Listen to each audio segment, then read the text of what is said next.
5 अनाथ बेटियों की जालिम चाची के साथ होली। दिव्या, दृष्टि, रेखा, सुमन, गीता पांचों बहनें फूट फूट कर रो रही थी। तभी उनके चाचा रोते हुए घर पर आते हैं। चाचा जी आप आ गए? कहाँ है हमारे माता पिता? चाचा जी आप जब क्यों हो बताओ ना। अब तुम्हारे माता पिता कभी नहीं आ पाएंगे। क्यों चाचा जी आप ऐसा क्यों बोल रहे हो? मेरी प्यारी बेटियों, आज से मैं ही तुम्हारा पिता हूँ। तुम्हारे माँ पिता भगवान को प्यारे हो गए हैं। अब वो भगवान के पास ही रहेंगे। नहीं ऐसा मत कहिए, बताइए हमारे माता पिता कहाँ हैं? उनका बिना हम कैसे रहेंगे? पांचों बेटियों की बातें सुनकर सर्वेश उन्हें गले से लगा लेता है, जिसके बाद वो रोते हुए अपने कमरे में आता है, जहाँ उसकी पत्नी निकिता उससे कहती है, कराए अपने भैया भाभी का अंतिम संस्कार? हाँ कराया। चलो ये तो ठीक है, लेकिन अब मुझे ये बताओ इन 5 लड़कियों का क्या होगा? तुम ये कैसी बातें कर रही हो? इनका क्या होगा मतलब? अरे ये अनाथ हो गई हैं। इस घर के अलावा इनके पास और कोई रहने का ठिकाना भी नहीं है। वाह वाह, देखो तो सही, तुम्हारे भैया भाभी तो मर गए और हमारी छाती पर इन 5 लड़कियों को छोड़ गए। कौन करेगा इनका कन्यादान? मैं इनका चाचा हूँ, मैं करूंगा। तुम करोगे? तुमसे अपनी औलाद तो पाली नहीं जाती। तुम्हारा बेटा इतने दिनों से एक साइकिल की जिद कर रहा है, तुमसे एक साइकिल तो ली नहीं गई। इस घर और परिवार को चलाने के लिए मैं शहर जाकर नौकरी करूंगा। तुम हमारी बेटी और 5 लड़कियों का ध्यान रखना। ऐसा कहने के बाद सर्वेश अपना सामान पैक करता है। चाचा जी आप कहाँ जा रहे हैं?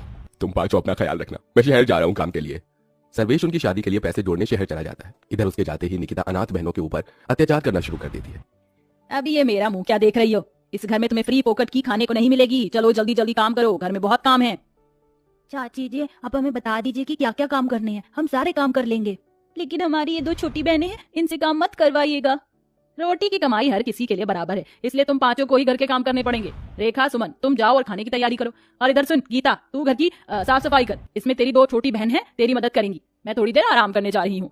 निकिता ऐसा कहकर अपने कमरे में आराम करने चली जाती है और इधर 5 अनाथ बहनें अपने माँ बाप के मरने का गम लिए घर के अंदर सारे काम करना शुरू कर देती हैं।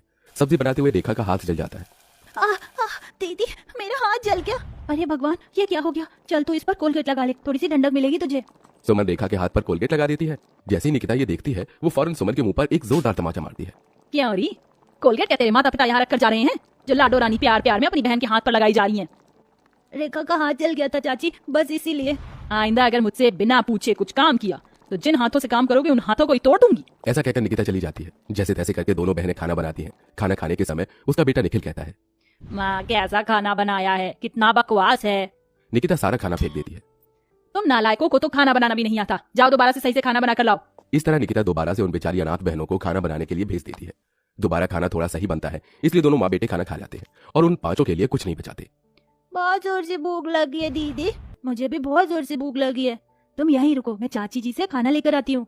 सुमन अपनी बहनों से ऐसा कहकर अपनी चाची से खाना मांगने जाती है, लेकिन उसकी चाची अपने बेटे के साथ अपने कमरे में सो रही होती है। चाची तो सो रही है, एक काम करती हूँ, खुद ही अपनी बहनों के लिए खाना ले जाती हूँ। सुमन ऐसा सोचकर रसोई में जाती है और खाना ढूंढने लगती है, लेकिन खाना तो खत्म हो चुका था। हे भगवान, आज तो हमारे लिए खाना भी नहीं छोड़ा चाची जी ने। सुमन मायूस होकर वापस अपनी बहनों के पास आ जाती है। कुछ नहीं था रसोई में, बस ये सूखी रोटियां थी, यही खाकर गुजारा कर लेते हैं, कल सुबह नाश्ता करेंगे। 5 बहनें वहीं सूखी रोटी खाकर सो जाती हैं। अगले दिन जब सवेरा होता है तो निकिता घर के सारे काम उन्हीं से करवाने के साथ साथ बाहर के काम भी उन्हीं से करवाती है। इसी तरह अत्याचार करते हुए कुछ दिन बीत जाते हैं और होली आने वाली होती है। होली आने वाली है और मेरे बड़े भाई उनकी पत्नी घर पर आएंगी। तुम 5 की 5 कान खोल कर सुन लो, घर में अच्छे से साफ सफाई करना, जरा भी गंदगी नहीं रहनी चाहिए। सुमन, रेखा, गीता तुम तीनों बाजार जाकर सामान लेकर आओगी। निकिता होली के रंग और होली की डेकोरेशन के लिए सामान लाने तीनों बहनों को भेज देती है और यहाँ छोटी बहनों से घर के काम करवाती है। लेकिन बाहर से सामान लाते समय जब वो तीनों सड़क पार कर रही होती हैं, तो उनका ध्यान गाड़ियों पर नहीं होता, जिसकी वजह से उनका एक्सीडेंट हो जाता है। मेरे हाथ पर लग गई। चलो चलो, ज्यादा नहीं, थोड़ी सी खरोच आई है, घर चलते हैं। तीनों बहनें चोट लगने के बाद भी घर आ जाती हैं, जहाँ उनका टूटा फूटा गंदा सामान देखकर निकिता बहुत गुस्से में आ जाती है। ये तुमने क्या किया? सारा सामान बर्बाद कर दिया। कहाँ लोटपोट होकर आ रही हो? चाची जी हमारा एक्सीडेंट हो गया था, हमें चोट भी लगी है। मुझे बहाने देने की जरूरत नहीं है, मैं तुम्हें अच्छे से जानती हूँ। चलो अब जाकर काम करो घर के। 5 बहनें घर के कामों में ही लगी रहती हैं। 2 दिन में इतने के बाद होली आ जाती है। यहाँ होली वाले दिन घर पर बढ़िया बढ़िया पकवान भी आते हैं, जो निकिता अपने कुछ रिश्तेदारों के साथ बैठकर खा रही होती है। साथ में उनका बेटा निखिल भी बढ़िया बढ़िया पकवान खाते हुए 5 बहनों को चिढ़ाता है। देखो देखो, तुम्हें ये खाने को कभी नहीं मिलेगा, इसलिए मुझे देखकर ही अपना मन भर लो। निखिल के ये कहने पर 5 बहनें उसे देखती ही रह जाती हैं। कुछ देर बाद निखिल पिचकारियों से खेल रहा होता है, तो वो उन 5 बहनों को दिखा दिखाकर उन्हें चिढ़ाता है, जिसके चलते वो 5 अपनी चाची के पास जाती हैं। चाची चाची हमें भी भूख लगी है, हमें भी पकवान खाने हैं। चाची हमारे माता पिता हमारे लिए हर साल होली पर पिचकारी और रंग लाकर दिया करते थे होली खेलने के लिए, आप हमें दे दो, हमें होली खेलनी है। हाँ चाची, हमारा होली खेलने का बहुत मन कर रहा है। अच्छा तो तुम 5 को होली खेलनी है? रुको मैं तुम्हें होली खिलाती हूँ, आओ मेरे साथ। निकिता प्यार प्यार से उन्हें अपने साथ ले जाती और बाहर घर के आंगन में पेड़ से बांधकर उन्हें डंडे से मारना शुरू कर देती है। इसे कहते हैं लठमार होली। आज तुम्हें इतना मारूंगी कि होली का भूत तुम्हारे सर से हमेशा के लिए उतर जाएगा। लाठी मारने के बाद वो उन 5 बहनों के ऊपर कीचड़ और गोबर लाकर फेंकती है। गुलाब और रंग से होली खेलने की तुम्हारी औकात नहीं, इसलिए तुम्हारे लिए कीचड़ और गोबर ही सही है। इस तरह का बर्ताव करने के बाद निकिता उन्हें खोल देती है। खत्म हो गई तुम्हारी होली, अब हाथ मुंह धोकर घर में बाकी के काम है देख लो। ऐसा कहकर वो चली जाती है और 5 बहनें रोती रह जाती हैं।